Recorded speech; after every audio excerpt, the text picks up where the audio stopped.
Great day learners. In this video, we are going to see trigonometry part 2 non-right triangles. It has three parts in it. Before seeing them, let's see how non-right triangles are going to be considered. So this is the non-right triangles we are going to take for our calculations for all the three parts of the non-right triangles. You can see that it's a triangle which has no right angle in it, and how we have to name it, that naming is not a problem, but that whenever you are going to name its angle, it has been mentioned in the green color here, that angle should be mentioned in the same capital letter of the vertices. So if the vertex is A, then angle will be considered as capital A. Vice versa of B, C will be followed. Then how its sides are going to be named? Is that side opposite to that vertex A or else opposite to the angle A will be considered as small a. So here for sides we are going to use small letters.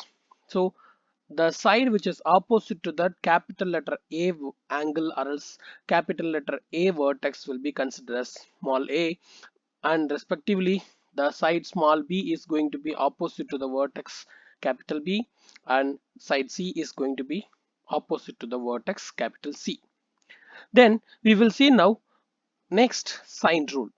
So what is sine rule here? We will see the formula, then I will explain you what is sine rule is. So sine rule can be written as a divided by sine a equals b divided by sine b, or one more formula also it has, that is sine a by a equals sine b divided by b. So if you are asking me what is the difference between them, in the sense I just have taken that reciprocal of them. So why I have taken the reciprocal and what is the purpose? Actually both are quite same, but the purpose, according to the purpose, I have differentiated them. First let's see what is that a by sin a equals to b by sin b. Suppose this formula we will be using to find out mainly for finding the sides, and the second formula we will be using for finding the angles. You can clearly see here side A divided by sine capital A, which means side value divided by, so this side value divided by sine value of the angle. This angle capital A refers angle, not vertex. So because yesterday in the previous class itself I have told you that sine is an operation and we will be using the sine operation only for the angle. So capital A refers the angle. A divided by sine A equals B divided by sine B. Or else, suppose if you are going to find out angle, then sine A by A equals sine B by B is what we will be using it. Here A and capital A, side A and angle A, how they are related already we have seen it. Actually they both are opposite to each other. Even B and B capital B are opposite to each other. So any two sides and two angles can be compared, but the condition is both of them should be opposite to each other. Then you can use this formula, and if you substitute that known values, absolutely you will be getting that unknown value easily. Let's see a problem and see how this formula works.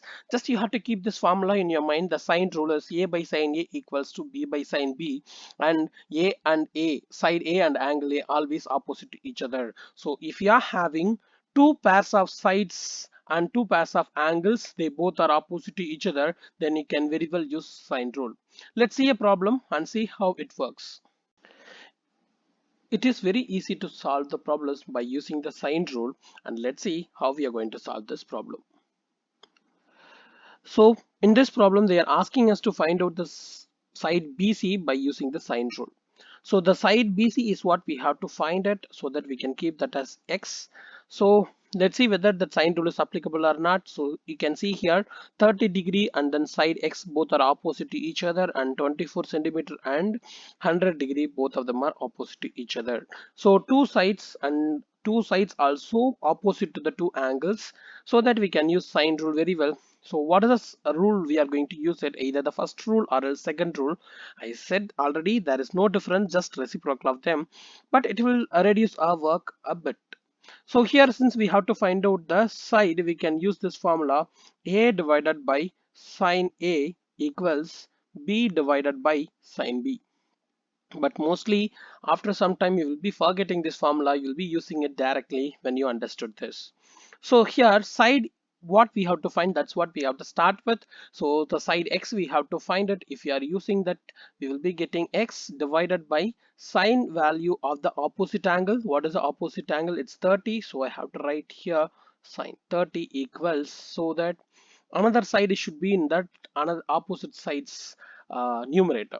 Actually it's a 24 centimeter divided by sine value of its opposite angle. So what is the side which is opposite to the 24 centimeters? It's 100, so it's going to be sine 100. And you can keep that x alone in the left hand side, that remaining all the values can go that side, so that you will be getting answer as 24. The sine 30, denominator sine 30 will go that side, it will multiply. So we can write this as 24 sine 30 divided by sine 100. If you put these values in the calculator, then you'll be getting the answer for x as 12.185, and we can round the answer to that nearest three significant figure, so that we are getting the answer as x equals to 12.2 centimeter. So this is what the answer, and it is very easy. Once again, I'm just recalling. We have to find out the value of x. We have its opposite angle and another one pair also, opposite and then opposite angle are there. So very well we can use the sine formula. We are writing the sine rule, then we are applying the values x by sine 30. So it's like this, x by sine 30 and 24 by sine 100, both if you are equating, and we need to find out that x value. Use the basic algebra, that is keep the two known one side and then unknowns are another side, so that x will be stay in the same side. Sine 30 will go that side, it will multiply. So 24 sine 30 by sine 100, the calculator gives our answer as x equals 12.2 centimeter. That's it. Let's see another example. So this is the next example that we are going to see here, and in this we have to calculate the angle CAB. So angle CAB is nothing but this angle. We can check whether we will be able to use the sine rule. Yes, here we have that one pair of side and its opposite angle, and then even here we have one pair of sides and opposite angle. You can ask me, we don't have that value, then how can we take? Though we don't have that value, we can consider that that's what we are going to use it for calculation, so that it's there.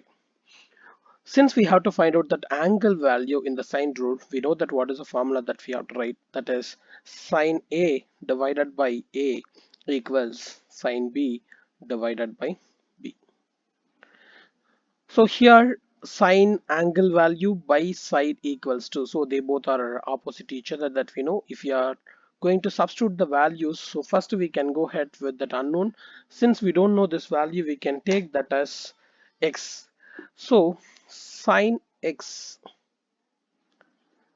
divided by A, the side is 4, that is equals to sine B. So sine B values here sine 65 divided by the side opposite to them is 6. Since we have to find out that sine x value we have to find actually, so we will keep that sine x first, and that is equals to, if this 4 will go that side, it's going to be 4 sine 65 divided by 6 is what we will be getting it. If you substitute this, if you put these values in your calculator, then you'll be getting an answer approximately, that is sine x equals 0.604. So we are getting approximately that answer. I'm not going to consider that one because I didn't complete my problem yet. Since I have to find out the value of x, I should move this sine operation to that side, so that it will become sine inverse. So sine inverse of what is the existing value I have, that is what I have to use it. So better I can write that as sine inverse of answer. And even in your calculator, you have to use sine inverse of answer button. Answer button will be there near equal symbol. So that's the button you have to use it for getting the exact value. So to get the exact value, you can use sine inverse of that answer button, so that that will give you that exact answer, that is 37.17 we are getting, and rounded value is 37.2 degree. If you are not going to use that answer button, rather than instead of you are using the 0.64, you will be getting that answer closer to this but not exactly same. Cambridge will accept that rounded value, that answer, if you are using 0.604, but still to be in the safer side, and if you are using it for further steps, it is better to have the exact value. So whenever you are moving this sine inverse, cos inverse, tan inverse or square root, you can use the answer button to take the previous value instead of taking the rounded value. If you are going to use the whole calculator value, you can use this answer button. X equals sine inverse of answer gives x equal to 37.2. So that's it. This is how we have to use the sine rule. We have to make sure that whether we will be able to use the sine rule or not by checking two pairs of side and opposite angles we have. Then after that, we have to write the formula, just substitute the values, move all the values to that side, which means that known values to that another side, so unknown value will be isolated. If you do that arithmetic calculation and with among these known values, you will be getting the answer of that unknown. Thank you. We will meet in the next video.